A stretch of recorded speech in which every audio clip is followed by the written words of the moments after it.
Selamat pagi, Pak. Apa yang dimaksud paragraf? Assalamualaikum warahmatullahi wabarakatuh. Pak Guru, saya ingin bertanya, ada berapa agama yang terdapat di Indonesia? Assalamualaikum warahmatullahi wabarakatuh. Yang pertama di sini Bapak akan menjawab pertanyaan yang pertama dari Pardan Febrianto. Yang pertanyaan adalah bagaimana sikap contoh keberagaman?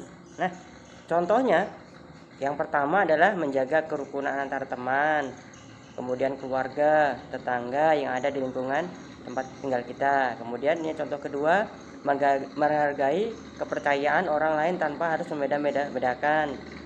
Ya, jadi tidak boleh saling mengejek antara agama satu kepada agama yang lain. Kemudian yang ketiga, menghargai perbedaan pendapat sesama teman saat kita berdiskusi di sekolah maupun di luar sekolah.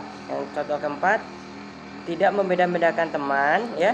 Misalkan kita bermain dengan sesama teman, kita tidak boleh membeda-bedakan, jadi harus saling menghargai satu sama lain, ya. Itu jadi contoh sikap keberagaman. Ya, yang pertanyaan kedua dari Alif.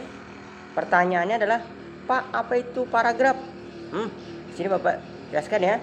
Paragraf adalah bagian bab dalam suatu karangan yang biasanya mengandung suatu ide pokok dan penulisannya mulai dari garis baru, ya, paragraf.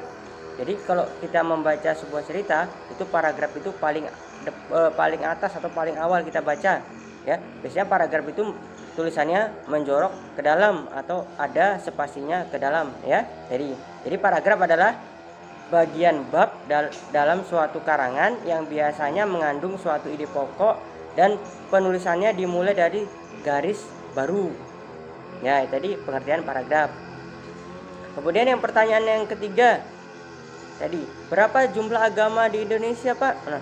Nah, agama yang diakui oleh negara saat ini, ya, ada 6 agama, ya, 6 agama yang diakui oleh negara. Yang pertama adalah agama Islam, kemudian yang kedua agama Protestan, ketiga agama Katolik, kemudian keempat agama Hindu, kelima agama Buddha, dan 6 agama Konghucu. Itu adalah 6 agama yang ada di Indonesia yang secara hukum sudah diakui oleh negara Indonesia. Jadi ya, nah itulah pertanyaan. Mau ingin bertanya, Bapak persilakan. Terima kasih, Bapak Heri. Assalamualaikum warahmatullahi wabarakatuh.